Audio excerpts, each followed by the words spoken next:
এক গ্রামে নেপাল নামে এক স্বর্ণকার বাস করত।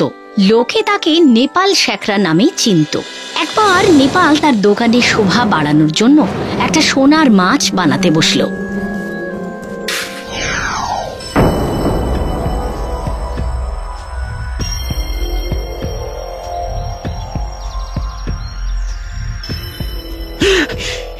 কি করে সম্ভব?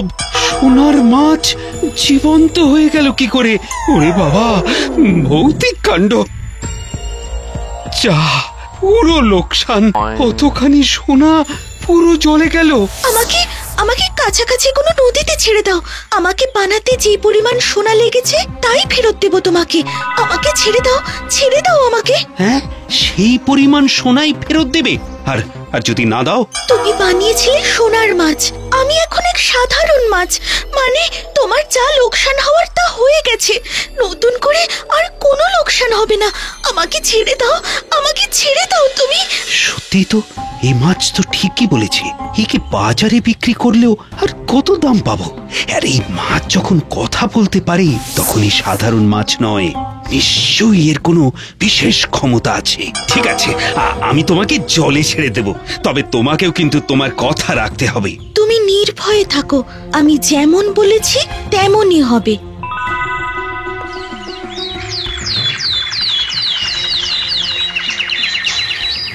স্বর্ণকার একটা নদীতে এসে নদীর জলে মাছটিকে ছেড়ে দেয়।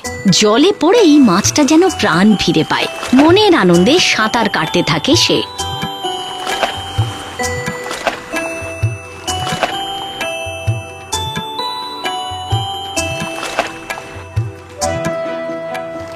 আমি তোমাকে আমার কথা মতো জলে ছেড়ে দিলাম। এবার কিন্তু তুমি তোমার কথা রাখো। হ্যাঁ, নিশ্চয়ই। আমি জলে 3 বার ডুব দিয়ে সমান পরিমাণ সোনার গয়না তোমাকে এনে দেব।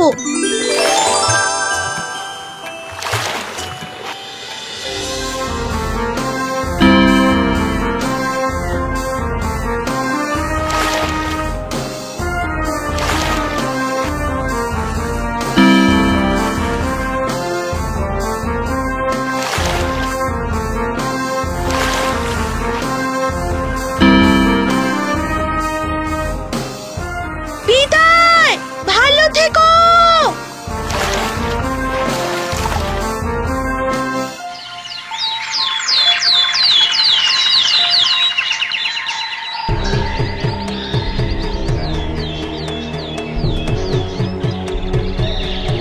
কি আশ্চর্য! আমি তো আগেও এমন অনেক সোনার জিনিস বানিয়েছি, কিন্তু কখনো তো এরকম হয়নি।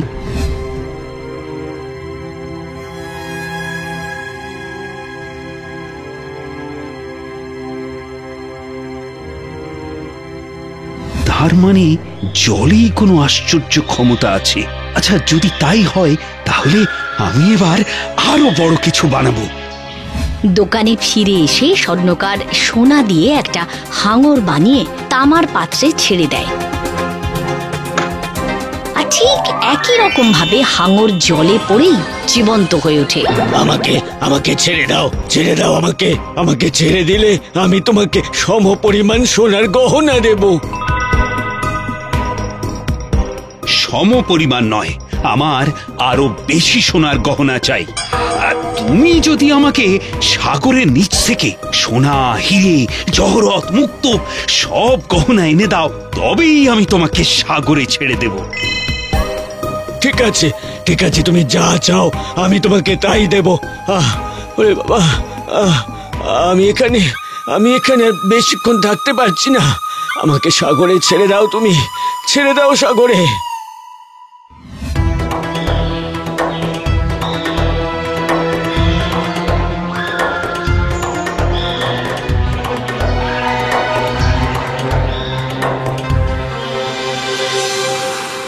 আমি তোমাকে আমার কথা মতো এই জলে ছেড়ে দিলাম।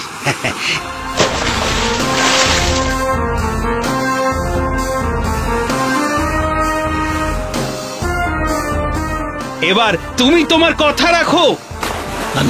আমি জলে 3 বার ডুব দিয়েই অনেক সোনার গহনা এনে দেব তোমাকে।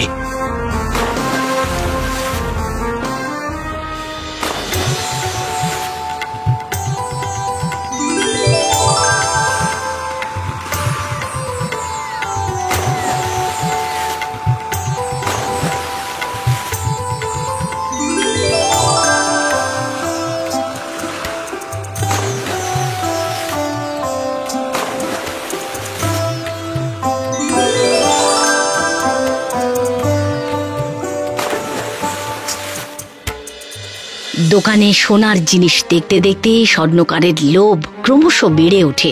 সে তখন ভাবে এবার তাকে এমন জিনিস বানাতে হবে যা তাকে আরো সোনা দানা এনে দেবে।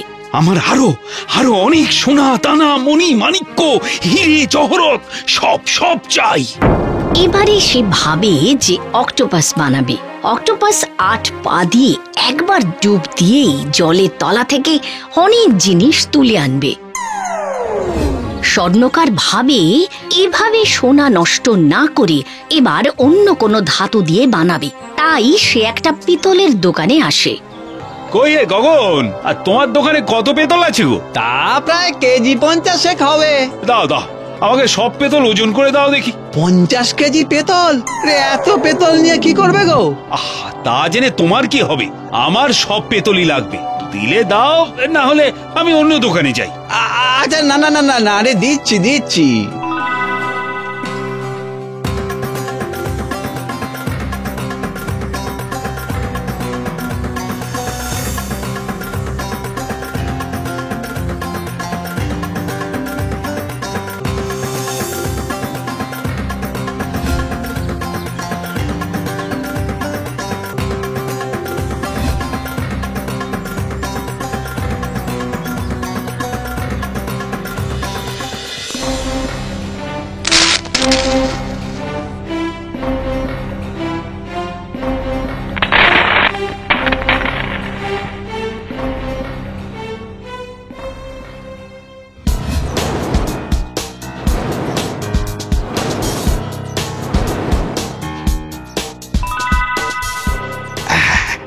এবার আমি অনেক সোনাদানা পাবো।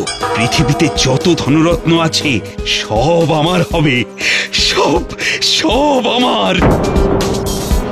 এইটুকু পেতল আর কোন কাজে লাগবে? অনেক পেতল আছে।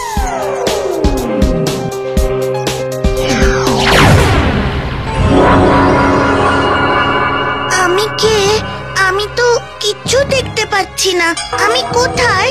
বাবা, বাবা, তুমি কোথায় বাবা? বাবা, আমাকে কাছে নাও না বাবা। ও বাবা, আমার খুব ভয় করছে বাবা, আমার খুব ভয় করছে। আমায় কোলে নাও না বাবা। ও বাবা। আরে কি হচ্ছে? বাবা, তুমি কোথায়? বাবা, খুব ব্যথা লাগছে আমার।